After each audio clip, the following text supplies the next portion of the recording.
So I didn't make any video on a direct coming in February, even though the leaker seemed to have credible sources and seemed like a credible leaker. The idea that we'd have two directs in February just didn't jive with me. It seemed like too much too soon.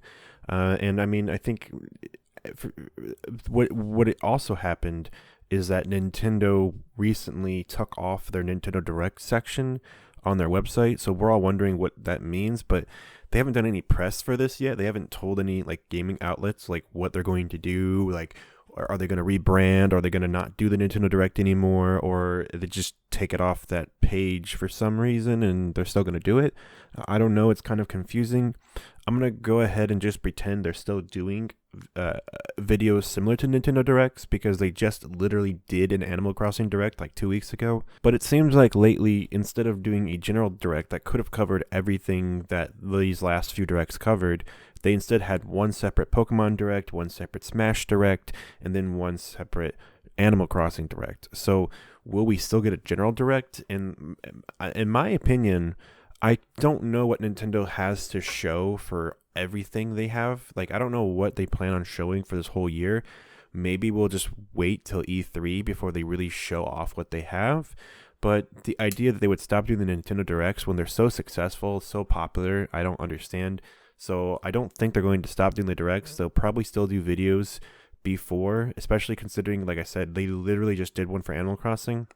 But I could see them coasting off of Animal Crossing for a while, which comes out late March, which means they really wouldn't need to release a giant mega game in April or May.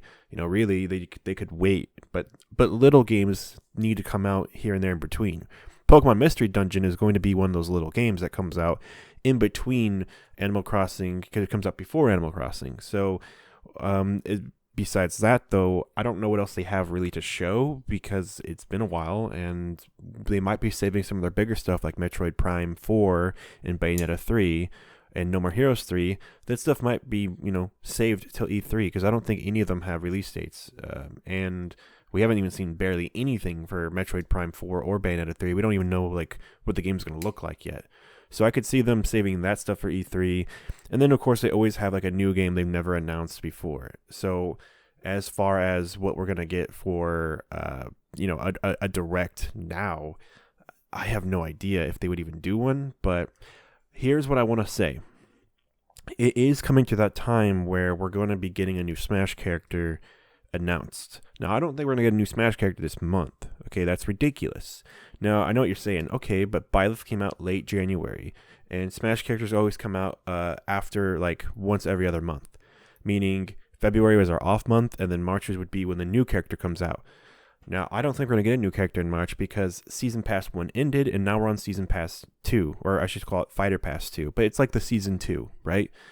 So we're on the second Fighter Pass, and this is going to be the final 6 characters added in, which I'm completely fine with.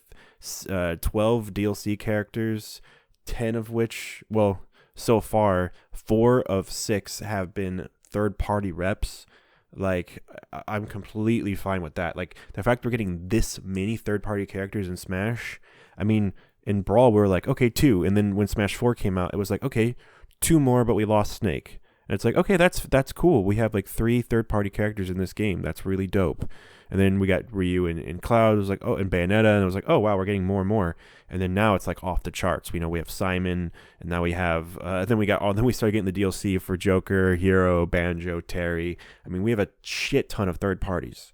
So this DLC, this is looking fantastic for Smash fans already. And I mean, Season 1, I think, was a major success. I think Season 1 was, I can't even believe how awesome Season 1 was. I know some people weren't that excited. Not everyone likes Persona. Not everyone likes Dragon Quest. Not everyone likes King of Fighters. But most people were at least excited for one thing or another. At least, like, I think a lot of demographics were pleased by at least one character. So now it's time to please more with more characters for Smash. Now in this video, I could sit here and say every single character I think could get in. I don't think that like I should though. Like, yeah, I could say, oh, Crash Bandicoot might be coming, or oh, Ryu Hayabusa is a pretty solid choice. It makes a lot of sense to add Ryu Hayabusa, which I still stand by. And even Travis Touchdown makes a lot of sense. And all I will say here is that I say Ryu Hayabusa is one to look out for. I think he makes a ton of sense. I think he's the most likely third party, but he might not be the first DLC character because they might want to have someone with huge star power, especially to make up after Byleth, who some people were kind of lukewarm about. And maybe they would do that also because, hey, Season Pass 2, we're starting off with a bang this time. Just like how we started off with Joker last time, we're starting off with another big banger. So who knows? But what I'm thinking is that they have two ways of doing these characters. I don't want to talk about like which characters are individually might be getting in, but I will say Pokemon, like a new Pokemon character, is almost a guarantee. Ryu Hayabusa is almost a guarantee. And besides that, that's when it's like maybe Crash, maybe Master Chief, maybe Doomguy, maybe Geno. Those are all maybes, though. Those are all maybes. None of them, I think, are like super solid guesses. I think Ryu and a new Pokemon are the only one I think are really, really solid. But what I'm thinking here is the way they might release these characters, which is the most important part of this video, in my opinion. The most important thing I want to say is we could be getting a character announced in March that comes out in either April or May. And the reason why, this is not leak stuff, this is just pure speculation. The reason why I'm speculating this is because the timing does make sense. Now, you do want to give some months in between before you do a new season. So it's very possible for them to wait until E3 before we get the first character for Smash DLC. That's very entirely possible. And I don't want to get anyone's hopes up here. But the way I see things is that once they start the season, then they're going to start pumping them out like they did last season. But we have to wait till the season starts. So when the first Fighter Pass was announced for Smash Ultimate, they said that the last character would come out by February 2020. And this was announced in December or November or something. This was announced in either October or November of 2018. Because Smash came out in December 2018. And most people were like, yeah, characters are going to come out throughout 2019. And then they're like, okay, but you might have to wait all the way till 2020 for the last character. I'm like, damn, son. Well, they kind of did the same thing again. They said, okay, the last characters might come out by the end of 2022. Meaning, like, they're really going to stretch out these characters for a long period of time. Meaning they might not come out every other month. Now, what they could do is they could release them every other month starting at the end of this year or halfway through this year after announcing a character during E3. Or what they could do is really, really space them out and do 3 characters each year. And what that would mean would be one character like in spring this year, one character in fall this year, and then like either one character at the end of December or one character in the beginning of January, something like that. Then every other character will be released throughout 2021. The last character deadline is for December 31st, 2021, which is usually what they put just to say, hey, it'll be sometime before 2022. Now, for the first Fighter Pass, they said this will all be done by the end of February 2020. This time they're saying December 2021, which could mean we could get a character. Now, Byleth came out at the end of January, and that was like right at the deadline. So we could get a character in December 2021. Or they could just be putting that there. And what they could do is just do 4 characters this year and 2 characters next year. Or they could do 2 characters this year and 4 characters next year. But I really think what they're going to do is do 3 each year. But I could easily see them doing 4 than 2. But if they did that too, then it would be way before December. You know, there's no reason why they would stretch out the last 2 characters throughout all of 2021, which is why I think they're going to do 3 this year and then 3 next year and just have big gaps in between the characters. With my second most likely idea being they'll do 2 this year starting halfway through the year and then release 4 next year relatively quickly, you know. But I feel like they'd rather just stretch everything out because this is the last set of DLC. You know, I mean, when you think about Smash 4, the DLC was really stretched out. So, you know, I'm happy they got the DLC out so fast for Season 1. But for Season 2, I think things are going to work a little bit slower this time. And I'm kind of fine with that. I mean, it kind of sucks because I really got used to only having to wait like every other month for a character. But we'll survive, we'll live, right? So basically, though, if they do 3 characters this year and 3 characters next year, then what that means is one character is going to be coming out probably in the springtime. And that way they can announce the next character at E3. And then they could possibly announce 2 characters at E3, like they did last year.